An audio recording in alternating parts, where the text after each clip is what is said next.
E finalmente temos o ano de 2025 com seu start dado. Feliz ano novo, feliz 2025 para todos vocês, botafoguenses. É hora de ligar aí as turbinas e acelerar. Botafogo, Estudiantes La Plata, o time que vai estrear com fogão, Laú do Chile. Vamos estrear lá na casa da Laú na semana pós ali a estreia do Brasileirão, entre o dia 1 e dia 3 de abril, né? E o Carabobo, que foi o time que, na minha opinião, salvou esse grupo de ser o grupo da morte. Se cai aí um Cerro Porteño, se cai aí um Barcelona do Equador, se cai aí um Bahia, seria fatalmente o grupo da morte. O grupo da morte virou do Bahia, né? Que tem Bahia como time do pote 4, tem ainda o Inter, o Atlético Nacional da Colômbia e o Nacional do Uruguai. Esse é o grupo da morte, fatalmente. Bom, vamos aqui partir para uma análise da ESPN, que fez aí toda a cobertura do sorteio, e após isso teve linha de passe para comentar quais foram os piores grupos, melhores grupos, qual é o prognóstico de cada time. E temos aqui, tem Calçade, tem Blimer, tem todo mundo aí participando do linha de passes. Então vamos reagir a isso para saber tudo sobre o Botafogo na Libertadores, o que esperar desse ano. Ó, antes de começar, curta, comente, compartilhe, se inscreva no canal, ative o sininho para receber avisos de cada conteúdo que pingar aqui no canal do Fogão. Temos área de membros, 4 planos de 3, de 5, de 15, vários valores, cabe todos os bolsos, tem para todos os gostos. Você ajuda muito a gente a manter a estrutura que a gente tem aqui, fazer um bom serviço todos os dias, com muita informação, muitas horas de conteúdo para vocês. Então, sem mais enrolações, bora pro vídeo. Aqui, Calçade. Então o Botafogo pega o Estudiantes, Universidade de Chile e Carabobo. É um bom grupo, Tá bom. Campeão da Libertadores. O problema do Botafogo é que iniciou o ano com freio de mão puxado, porque é um grupo que um campeão da Libertadores jogando pode jogar o Botafogo, é muito bom grupo. Já para enxergar o Botafogo na próxima etapa. É o seguinte, inclusive a gente está tanto com a Lili Nascimento quanto o André Plihal lá no Paraguai. Vamos trazer aqui a palavra, claro, dos dirigentes, dos presidentes de clubes que estão por lá, para saber o que eles acharam aí do sorteio. A gente começa com o André Plihal, né? Me parece que já tem alguém lá com o André Plihal para bater um papo aí sobre esse sorteio. Foi bom, foi ruim, foi legal, foi acessível, não foi? Vamos lá, Plihal, seja bem-vindo aqui ao Linha de Passe. Ô, William, muito obrigado. Uma boa noite para todo mundo aí no estúdio, para o nosso fã do esporte. Vamos começar pelo atual campeão, né? Não vamos começar fraco, não. Taira Arruda aqui conosco, o CEO do Botafogo. Começou uma bolinha assustadora. Estudiantes de La Plata. Não é bom, né? Se enfrentar um argentino, apesar da boa logística, da proximidade. Depois vieram 2 adversários mais acessíveis. Universidade de Chile, que não é uma moleza, mas não é uma potência, e o Carabobo da Venezuela. Dizem que não tem mais bobo no futebol, eu acredito que ainda tem. Eu não estou dizendo que é o Carabobo, mas o Carabobo, pelo menos você me dizia agora, não tem altitude, né, Tairo? Como é que você avalia esse sorteio do Botafogo, Grupo A da Copa Libertadores, defendendo o título da América? Boa noite, Plihal. Boa noite aos ouvintes, a todo mundo, a quem está acompanhando a gente. Olha, eu avalio que o sorteio, os grupos estão bem equilibrados. Eu acho que claramente os adversários do nosso grupo são difíceis, em especial ao Estudiantes, que todo mundo estava querendo evitar. Mas, por outro lado, também a gente teve a sorte de não jogar na altitude. Isso faz muita diferença. A gente sabe como até o Flamengo sofreu ano passado, os jogadores passando mal na altitude. Isso, pelo menos na primeira fase, a gente está livre. E a expectativa é que sejam jogos muito difíceis, muito catimbados, assim como a competição sempre preza pelo mental, muito mais do que pelo físico. É a gente ter realmente a certeza que vai enfrentar adversários difíceis em qualquer situação. Então, a avaliação que a gente faz dos grupos, são grupos, assim, o sorteio, é difícil você apontar um grupo da morte, na verdade. Talvez o do Inter com o Bahia, 2 brasileiros juntos, que complica bastante pelo nível dos clubes. Mas eu acredito que a gente possa fazer uma grande competição e até pelo que o Botafogo fez no ano passado, nosso mental está bem forte, eu acho que a gente vai chegar bem forte no torneio. A gente sabe o quanto que o botafoguense é supersticioso, né? E ano passado começou dando umas escorregadas na Libertadores. Quer dizer, se começar escorregando esse ano, não tem problema, Taio. Espero que as escorregadas já tenham acontecido, na verdade, pra gente começar... Pré-Libertadores. Exatamente, porque a gente começou na pré-Libertadores ano passado e foi uma pré-temporada difícil, porque todos os jogos no começo do ano passado já eram decisivos. E eu espero que agora o time já com o Renato Paiva, que está indo muito bem, todo mundo falando muito bem dele, os jogadores gostando muito, a nossa comissão também interna, ele entrou, encaixou bem no grupo. Eu acredito que a gente possa fazer um belo ano. Legal, muito obrigado, que vocês tenham um ano, mais uma vez, de muito sucesso. Muito obrigado, um abraço a todos. William, a gente retorna daqui a pouquinho aqui da sede da Conmebol em Luque, com mais dirigentes repercutindo o sorteio que aconteceu agora há pouquinho. Manda ver, Plihal, você e a Lili é que mandam aqui nesse programa de hoje, porque a prioridade é toda de vocês aí com os dirigentes. Enquanto isso, Jean Oddi vai dar o seu parecer sobre o sorteio da Libertadores. Tudo bem, Jean? Tudo bom, William? Boa noite para você, boa noite para todos. Mas eu acho sempre que, esse sorteio, ele obviamente é relevante, gera uma expectativa muito grande, mas para mim, especialmente para os brasileiros, o sorteio mais relevante é aquele que vem depois, que define os cruzamentos e as chaves. E por que eu estou falando isso? Porque, em geral, os brasileiros, com a força que tem hoje, com o investimento que tem hoje, eles têm que fazer um certo esforço para ficar de fora da primeira fase. E olhando para os grupos sorteados, para as situações que os brasileiros estão em cada chave, eu afirmo que isso vale para todo mundo. A gente pode achar que, por exemplo, o Botafogo, o Flamengo e o Palmeiras têm desafios do ponto de vista da logística maiores do que o do São Paulo. O do São Paulo tem menos problema de logística, talvez você considere um pouco mais complicado o grupo do ponto de vista técnico. Mas olhando para os adversários de todos eles, no fim das contas, eu acho que todos os brasileiros têm absolutas condições de avançar. Claro que o grupo mais complicado, acho que isso tá escancarado aí, aqueles brasileiros que podem ficar mais preocupados em relação à possibilidade de não avançar são o Internacional e o Bahia. Eu acho que ali você tem um grupo que, de fato, pode te complicar, até porque você já tem logo de cara 2 brasileiros. O Fortaleza poderia ter tido um grupo pior, né? Olhando para a possibilidade de cruzamento, porque o Fortaleza também era um brasileiro que não era cabeça de chave. Pega o Racing, que não é moleza, evidentemente. Pelo contrário, era pote 3. Exatamente. É isso. Ele podia pegar, né? Podia pegar um cabeça de chave, depois mais pegar um time chato do pote o 2, Estudiantes, por exemplo, né? E o Bahia, por exemplo, imagina. Então, acho que assim, para o que poderia ser um grupo do Fortaleza, também não foi dos piores, o Fortaleza também tem chance de avançar. Então, eu acho que tá todo mundo, né, trabalhando direitinho, conseguindo render o máximo que eles podem render. Todo mundo tem totais condições de avançar. A questão, claro, é essa, é a questão da logística versus qualidade. Porque aí, né, você tem jogos chatos para Flamengo, Botafogo e Palmeiras do ponto de vista da logística, talvez um pouco menos esses mesmos jogos do ponto de vista da qualidade, mas numa análise geral, eu acho que há um equilíbrio, não só dentro dos grupos, mas assim, ao tentar medir forças do esse grupo é muito forte, esse grupo é muito fraco, acho que de maneira geral existe um equilíbrio entre as forças dos grupos. Passando a bola agora para Vitor Birner. Sorteio da Libertadores definido. Grupo mais complicado, grupo mais acessível para a gente começar essa conversa, Birner. Tudo bem, William? Tudo Boa bem. noite a você, Jean Zupac, Calçade, aos fãs e às fãs do esporte. Olha, eu acho que todos os grupos são bem acessíveis. Tá? Para os brasileiros. Para os brasileiros, obviamente. O mais difícil, eu concordo, é o do Inter e Bahia, exatamente porque se enfrentam e aí você não pode ter nenhuma espécie de tropeço contra outras equipes, então um pouquinho mais difícil.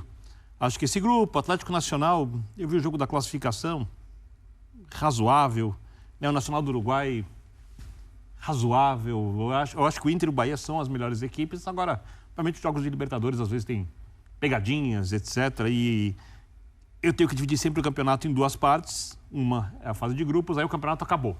Sim. Aí a gente vai ter o Mundial de Clubes, Sim. mais um mês de paralisação depois do Mundial de Clubes, e nisso tem uma janela de transferências. O Zupac até lembrava Pode aqui, virar outra fora do ar, Libertadores. o Palmeiras na fase, no mata-mata, o Palmeiras vai se classificar, não tem o Estevão. O Flamengo tem o Jorginho, e aí a gente vai ter muitas outras negociações. Então, primeiro é preciso olhar só para a fase de grupos. Eu acho que para todos os times brasileiros ela está bem acessível. Eu acho que o Estudiantes é um adversário difícil. O Estudiantes é um time que tem o Alário, centroavante, contratou o Gabriel Neves, tem um meio campo de muito toque de bola, mas não é um time que marca tão bem. Mas se fosse pegar hoje o Botafogo, eu não conseguiria apontar um favorito. Tem um menino, Thiago Palácio, né? Sim, 10, jogando muito bem. Meia jovem argentino. Esse conjunto de palavras costuma dar coisa boa, Canhotinho, né? joga pela direita, Bom vem jogador. muito por dentro, é um bom jogador. Né? Acho que o Libertad, por exemplo, é o líder do Campeonato Paraguaio, tem 7 vitórias e 2 empates. Para falar dos dois times que a gente já tratou um pouquinho aqui, mas ainda é uma equipe paraguaia. Tem Roque Santa Cruz, é um dos atacantes de 43 anos. Oscar Cardoso, 41. Então, sabe assim... Mas tá invicto no Campeonato Paraguaio. 7 vitórias, 2 empates. Mas pega times brasileiros com muito mais investimento, sem torcida, é óbvio que esse retrospecto seria muito diferente se jogasse aqui dentro. Então, eu acho que a primeira fase é bem acessível para todos os grupos, não vejo ninguém assim com grandes desafios para a classificação. Acho que a logística é uma coisa muito chata. Né? O Flamengo em logística vai sofrer bastante, mas vai se classificar. Hoje, é claro que o olhar logístico ele é muito importante. Hoje, menos do que era antes, porque hoje os clubes brasileiros vão tudo de fretado. Antigamente, não, era voo de carreira. Eu, no tempo de repórter, cansei de ir para jogo de Libertadores, voo de carreira com delegação e aquela... Hoje, com voo fretado, isso fica mais fácil do que em outros momentos. Ainda que a logística seja ainda sempre um ponto a ser... E você vê que o Casares, ele elogia exatamente esse ponto. fato. Óbvio que os dirigentes ainda olham muito para isso, né? Se olhando para o primeiro pote, é muito difícil. Assim, é bom respeitar o Inter, ver no pote 2. Isso. Mas é muito difícil você imaginar um campeão da Libertadores, pote 3, pote 4. O que aconteceu com o Botafogo no ano passado é raro num time que veio da fase de classificação conseguir ser campeão. Assim, você tem... O Fluminense foi pote 2, não foi? O Flu era grupo 2. do River, né? River era pote 1, o Fluminense Grupo era do pote River. 2. Nesse daqui O você Botafogo teve uma janela pesada de contratação no meio do ano. Você tem o Inter, tá bom, no pote 2, mas para mim o campeão tá ali. Né? Assim, são 6, nos últimos 10 anos, 10 edições, 7 campeões brasileiros, 2 argentinos e 1 campeão colombiano.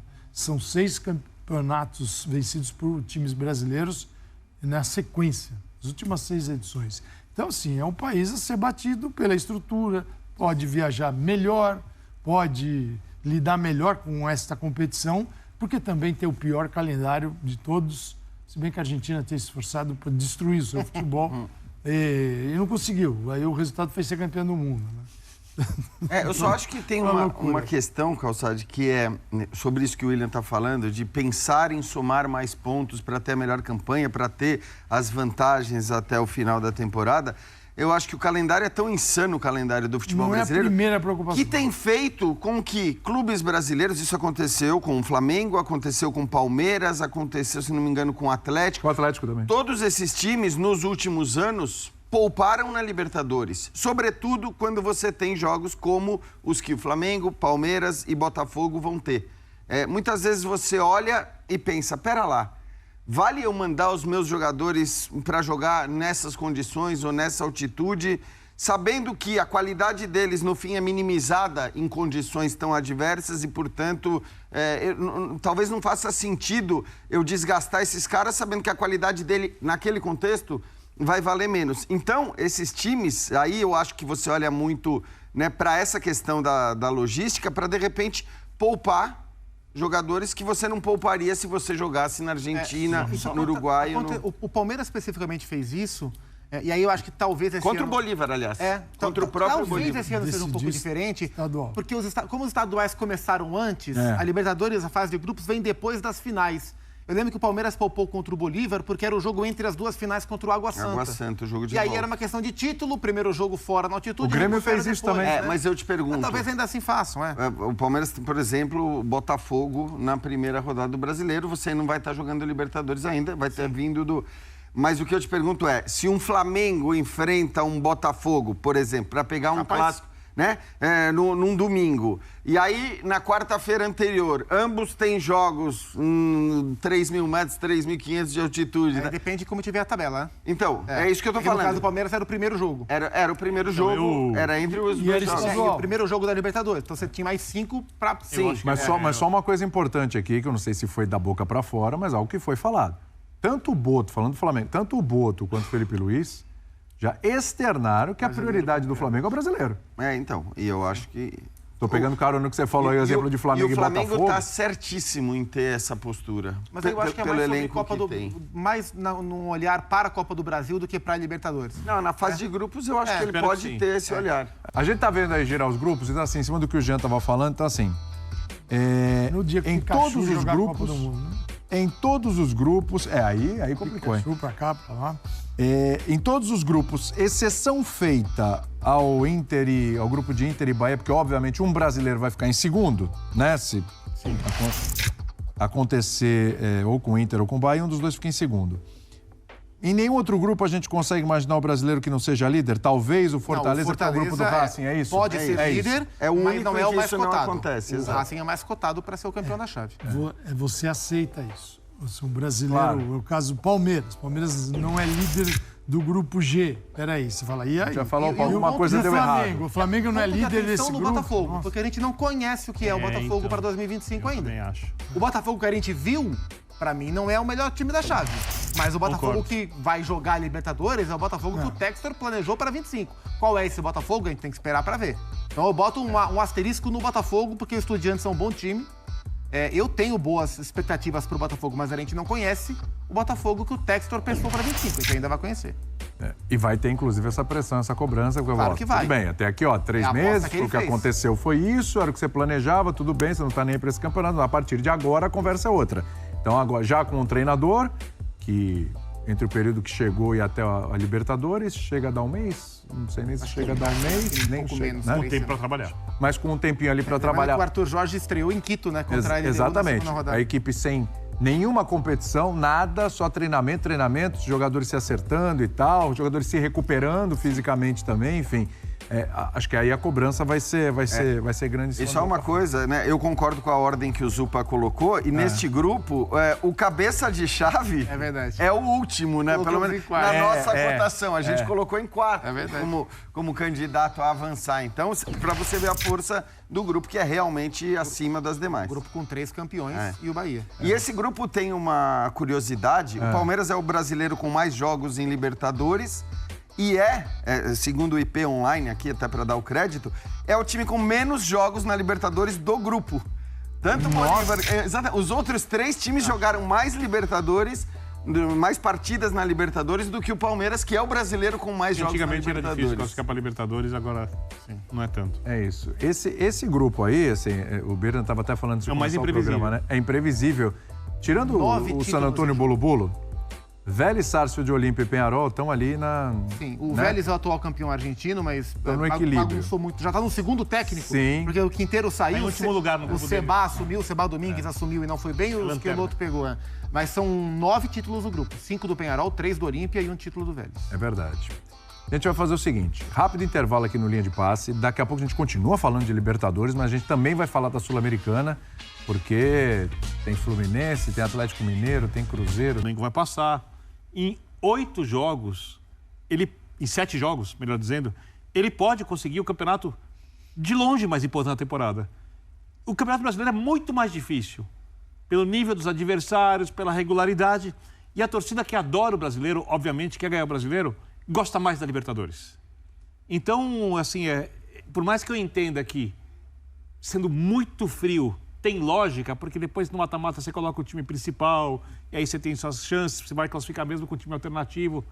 Não, eu acho discutível Eu acho que sim. Se o Flamengo seguir essa lógica que ele anunciou, ele está corretíssimo. Eu entendo poupar para jogar na Copa do Brasil, aí eu acho um absurdo. Não, tudo bem. A Copa do Brasil não vou nem entrar nessa questão, que é uma questão muitas vezes financeira que fez com que ela seja priorizada em relação ao brasileiro. Mas o meu ponto é, um time como o Flamengo, por exemplo, com o elenco que tem, levando o Campeonato Brasileiro muito a sério, tão a sério quanto a Libertadores, não estou dizendo mais, porque poupar na fase de grupos não significa levar menos a sério do que o brasileiro. Obviamente, poupar na fase de grupos, contanto que você tenha a absoluta confiança de que você vai avançar, eu acho que faz sentido, porque os pontos do brasileiro são irrecuperáveis e a vantagem na Libertadores Para muita gente, inclusive, é uma vantagem subjetiva, porque você não tem nem mesmo mais a vantagem de enfrentar um time que foi segundo colocado se você ficar em primeiro. Agora, a vantagem que você tem é a vantagem de resolver em casa, de fazer o segundo confronto no seu estádio. Eu acho que é uma vantagem, concordo que é uma vantagem, mas não sei se vale você arriscar 3 pontos de um campeonato brasileiro, sobretudo quando você tem em mãos o material que o Flamengo tem para ganhar o Campeonato Brasileiro. Mesmo se você estiver no meio do mata-mata da Libertadores? Não. Mata-mata da Libertadores não se conta. Sei que você tenha feito o primeiro jogo e resolvido ganhar de 4, 5 a 0. Sim. Aí você encaminhou a classificação. O que eu acho que pode acontecer nessa questão... Estou falando fase de grupo. Só preservar em fase de grupo. Como os estaduais já vão ter acabado quando rolar a fase de grupos, acredito que quem vai, se por acaso algum time brasileiro preservar na fase de grupos da Libertadores, não vai ser no começo, e sim no final, aqueles que nos primeiros 3, 4 jogos já garantam uma classificação matemática, e aí talvez no 5º ou 6º jogo... E aí precisa ver a tabela, né?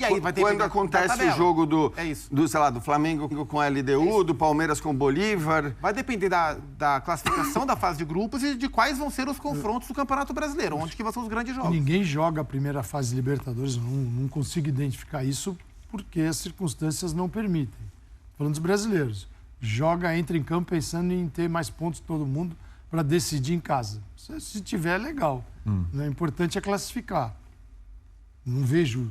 Não dá para ter este empenho... Mas eu já vi time fazendo isso no estadual para ter decidido. Não dá para ver esse objetivo na Libertadores porque o calendário é pesado. A partir do momento que começar, serão 74 dias, 20 jogos. 2 de Copa do Brasil, 6 de Libertadores, 12 rodadas de Brasileiro. Porque o seu Flamengo, óbvio, ele pensa o seguinte: quem são meus concorrentes? Botafogo e Palmeiras, são muito fortes hoje. Tem que respeitar. O Palmeiras está sempre. O Botafogo, porque é a novidade e vai ter força para isso. É o atual campeão. Né? O atual campeão. E aí, o que eu estou pensando, irmão? O Boto, cultura do Boto, é de campeonato nacional valorizado. Né? Na Europa, você se prova como treinador, dirigente e jogador ganhando o campeonato nacional. Se você puder ganhar a Liga dos Campeões, melhor ainda. Mas o campeonato nacional não é esta porcaria como se trata no Brasil. É algo que se valoriza. Você não vê, apesar da reclamação de calendário que se tem no futebol europeu hoje, os grandes times do futebol europeu, sim, dizimando suas escalações, porque os caras não aguentam. Eles no máximo na segunda Copa Nacional, isso, né? Na segunda. Eles jogam. A Inglaterra mesmo assim, não na final. Eles jogam o Campeonato Nacional, não se abre mão de nenhuma forma. É a cultura de onde foi formado este treinador, Felipe Luiz, como jogador e como treinador. E do Boto também. E é claro que tem o Flamengo instituição, né? Isso não é da cabeça deles. O BAP é importante, é o presidente do clube. Mas eu vejo que dá para, com 12 rodadas e Mundial de Clubes, talvez a ideia seja o maior número de pontos no Campeonato Brasileiro, liderança, se possível, estender com folga e classificação na Libertadores. Sim, óbvio, imagina, ficar fora da Libertadores. Só não pode titubear e ficar em segundo, porque pode pegar um adversário primeiro e aí, dependendo do primeiro colocado... Mas tem elenco para isso, para fazer os dois, tá? Assim, o Botafogo ano passado, o Botafogo ano passado, por exemplo, desculpa te interromper, só para dar exemplo. O Botafogo ano passado, por exemplo, ele chega à final decidindo todos os jogos fora de casa. O Atlético Paranaense já eliminou o Palmeiras no segundo jogo fora de casa. O Palmeiras eliminou o Atlético Mineiro com o segundo jogo fora de casa. Que essa vantagem no Beira-Rio na semifinal. Por isso que eu digo que essa vantagem hoje ela é mais subjetiva do que ela já foi num outro momento, quando você tinha a coisa de ser primeiro ou não ser segundo. Ser segundo era muito ruim.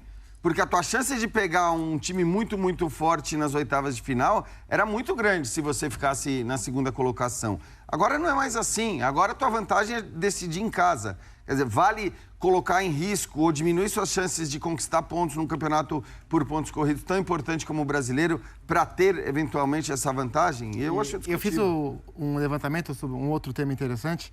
Dos 32 times que jogarão a fase de grupos, 17 técnicos argentinos, mais da metade dos técnicos. É que os técnicos vão mudar até lá, né? Vai cair. Sim. Mas hoje, é o meio dos do 32 times, 17 técnicos argentinos e 4 técnicos brasileiros. Rogério Ceni, Roger Machado, Felipe Luiz e o Thiago Leitão, técnico do Bulo Bulo. São apenas 4 em 32, contra 17 técnicos Todos técnicos jovens. Mas, ó, Muitos sim. tem, Fala, e Calçado. tem 2 Libertadores da América aí, né? Esse ano é um ano mais difícil, porque a fase de grupos termina 28 de maio, pertinho já do Mundial de Clubes. Os clubes vão voltar a jogar as oitavas só em 13 de agosto. Então são 77 dias, são mais 2 meses e meio até retornar. Por exemplo, o Palmeiras faz a fase de grupos com o Estevão. E praticamente Depois sem o não tem Paulinho, Estevão. né? Como os clubes brasileiros, uns vão contratar, vão melhorar, outros vão perder jogadores. Então, assim, é um tempo tão longo que a gente não tem ideia de como vai reiniciar a Libertadores a partir das oitavas. Agora... É outro campeonato. É outro campeonato. Você olha, você fala assim, olha, Flamengo vai por ali, São Paulo, os brasileiros são muito fortes, tem 6 títulos na sequência, tal, mas o que vai acontecer depois é impossível. A distância é gigantesca. Dá para cair treinador 3 vezes nesse período aí. Então, cara, é muito difícil esta Libertadores. E tem uma coisa, como pode ser para todos os outros. Como não é só pro Palmeiras, Brasil. Botafogo e Flamengo vão administrar o calendário por causa do Mundial. E o River... Os outros times brasileiros não têm. O Fluminense tem a Sul-Americana, né, que está no Mundial, e o River, né? São 5 times. O Boca, que é o 6º time sul-americano no Mundial, não tem calendário O continental. ideal é ser assim, a CBF, os clubes terem, a CBF já fez isso, os clubes vão ter a sua agenda. Então amanhã o que eles vão fazer? Eles vão pegar, colocar os jogos de Libertadores, quando sair a tabela certinho, aí tem como os jogos vão ser acomodados durante a semana, joga na terça, joga na quarta, na Sula, pode jogar na quinta, né? Eles vão variar. Aí você vai vendo com teus jogos de brasileiro, aí você vai saber exatamente, por exemplo, o Galo. O Galo pode ter um clássico contra o Cruzeiro depois de Libertadores ou antes. Mas, cara, interfere. O teu clássico local vai interferir na Libertadores. Você vai botar o time com reservas. Aí acho difícil que eles consigam qualquer intervenção, né, Calçade, assim, em relação à agenda e tal, porque... Não, digo colocar assim, eles vão fazer um tabelão e olhar cada confronto e começar a pensar. Isso que eu ia falar. Esse jogo aqui eu consigo variar diz interfere não na tabela. Na tabela, não, interferir no planejamento. Perfeito, exatamente. Aqui eu tenho que viajar um dia antes e vou chegar um dia depois. Não, é isso que eu ia falar. Eu jogo no sábado, tá ferrado. É óbvio. Sim. Porque isso que eu ia falar, esse papo de que você avalia, o time, quem tá bem vai jogar pro próximo jogo. Não, você tem que começar a pensar desde já, olhando pro calendário e falar, opa, pera lá, aqui eu tenho uma sequência que vou enfrentar, sei lá, Flamengo, Palmeiras, Atlético e sei lá, algum time na Libertadores mais complicado. Não, tudo bem. O que eu vou fazer pra lá? O que eu pretendo fazer pra aquele momento? Bom, e esses são os grupos, né? Grupo A, Botafogo, Estudiantes, Laú do Chile e Carabobo. Grupo B, River Plate, Del Valle, Universitário do Peru e o Barcelona de Guayaquil. Grupo C, Flamengo, LDU, Deportivo Táchira, da Venezuela e Central Córdoba. Grupo D, São Paulo, Libertad, sempre Tajeres e São Paulo, né? E Alianza Lima. Grupo E, Racing, Colo-Colo, Fortaleza e Atlético Bucaramanga. Também o Bucaramanga foi o time que fez esse grupo não ser o grupo da morte também, né? Outro grupo que quase foi o da morte. Grupo F, que esse para mim é o grupo mais difícil. Nacional do Uruguai, Inter de Porto Alegre, Atlético Nacional da Colômbia e o Bahia. Não tem nenhum time baba nesse grupo. 3 times muito fortes. Eu apostaria em Bahia e Inter passando, mas pode passar qualquer um time.